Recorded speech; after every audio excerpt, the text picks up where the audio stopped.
Graça e paz a todos. Reflexões por David Wilkerson. Primeiro, orgulho ferido. Apesar de toda a conversa na igreja sobre perdão, restituição e cura, muito pouco parece ser verdadeiramente demonstrado pelos cristãos. Todos nós gostamos de pensar em nós mesmos como pacificadores, levantadores dos caídos, sempre perdoando e esquecendo. Mas mesmo os mais profundamente espirituais são culpados de não mostrar um espírito de perdão. Achamos difícil perdoar aqueles que feriram nosso orgulho, ou alguém que é ingrato, ou qualquer um que nos engane. E a maioria dos cristãos não sabe nada sobre como lidar com críticas. Empregamos todos os tipos de métodos para esconder nosso ressentimento, tornando-nos adeptos de expressar nossa atitude defensiva com uma eloquência magistral. Sim, o orgulho ferido é uma coisa terrível. Frequentemente, antes de podermos perdoar os outros, devemos aprender a perdoar a Deus. Embora Deus nunca tenha pecado contra ninguém, isso não nos impede de guardar rancor contra Ele. Chegamos à sua presença para orar, mas estamos alimentando sentimentos negativos em relação a Ele porque pensamos que Ele não fez o que pensávamos que deveria. Uma oração pode ter ficado sem resposta por semanas, meses, até anos. Ou uma doença inesperada ocorre, ou uma tragédia leva um ente querido, e a fé começa a vacilar. Lembre-se, a palavra de Deus deixa bem claro que uma pessoa vacilante nunca receberá nada de Deus. Peça com fé, nada vacilando ou duvidando, pois aquele que vacila ou duvida é como uma onda do mar levada pelo vento e agitada. Pois não pense tal homem que receberá alguma coisa do Senhor.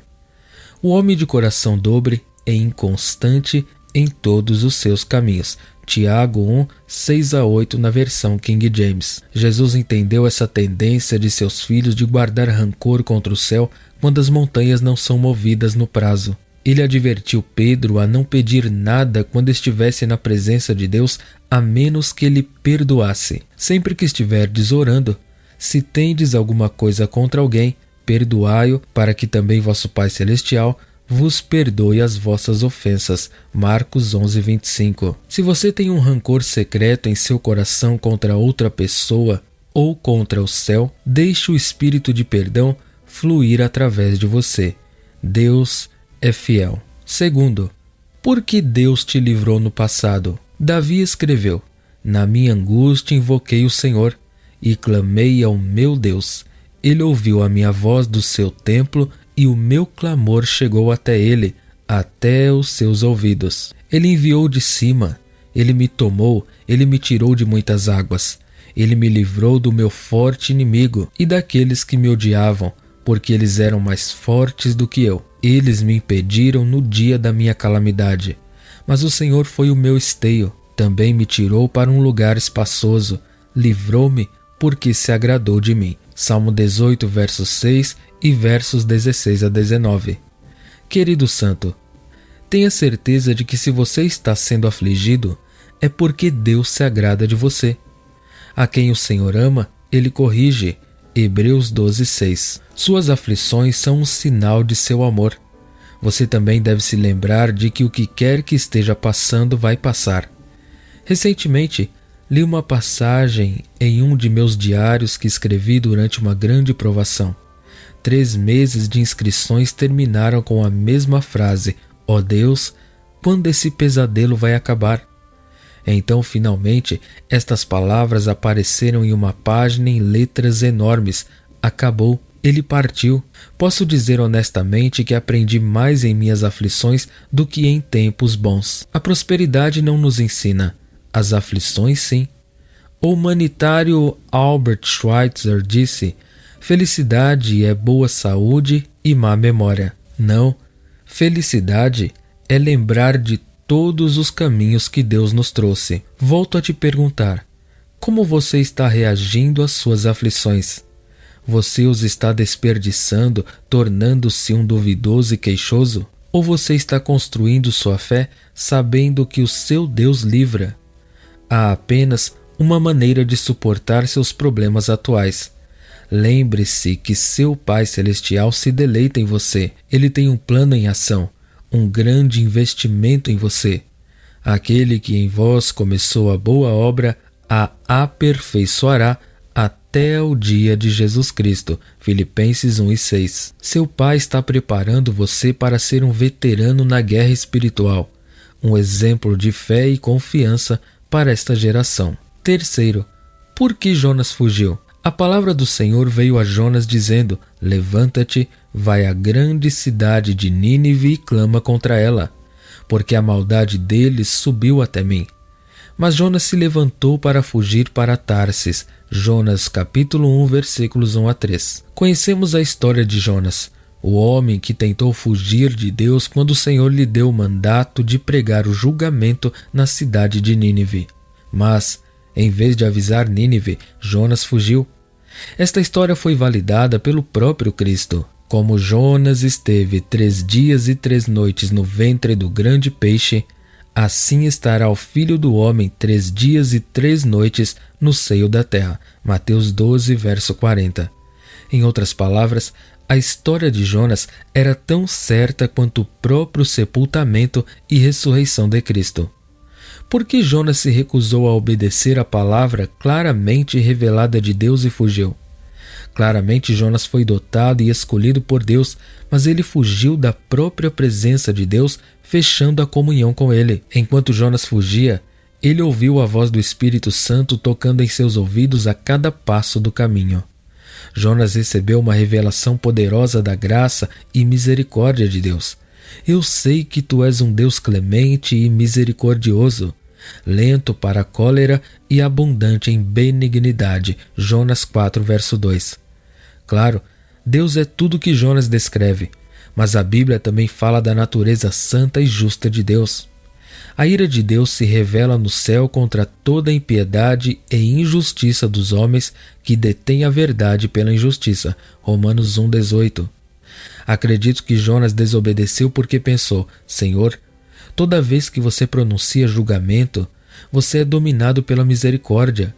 Eu sei que você não vai julgar Nínive, porque assim que eu profetizar, eles se arrependerão e você derramará sua graça sobre eles. Ele não tinha compreensão do temor de Deus, sua natureza santa e justa. Todo crente deve se apegar a uma revelação do temor de Deus conforme revelado em sua palavra. Teme ao Senhor e aparta-te do mal. Provérbios 13:7. Como a misericórdia de Deus, o temor de Deus dá vida. No temor do Senhor há forte confiança.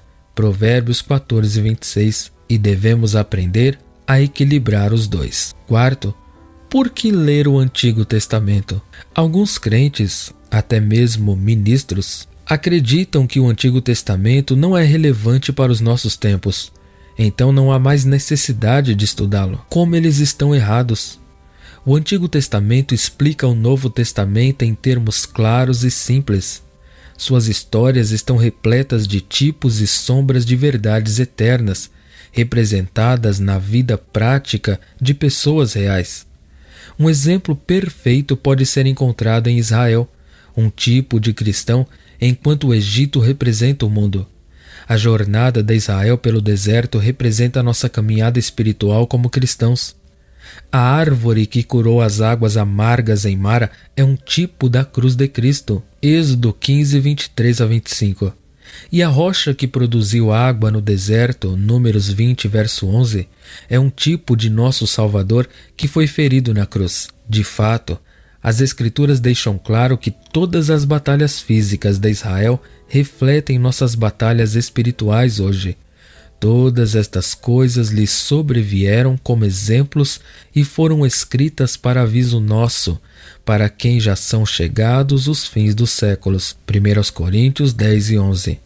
Até mesmo o tabernáculo e seus móveis são exemplos de coisas celestiais, os quais servem de figura e sombra das coisas celestiais, conforme Moisés foi divinamente instruído quando estava para fazer o tabernáculo.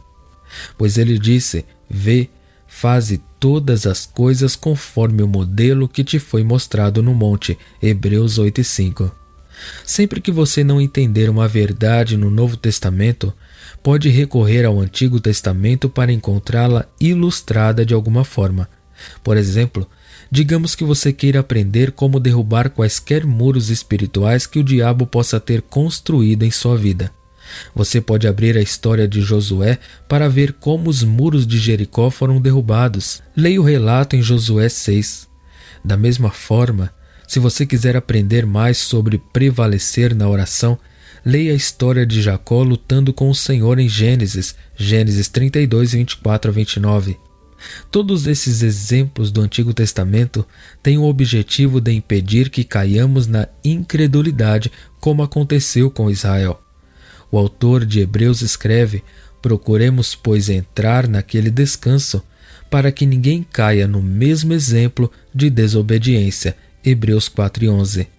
Em outras palavras, estude o Velho Testamento e aprenda com o exemplo de Israel. Não cometa os mesmos erros que eles. Amém.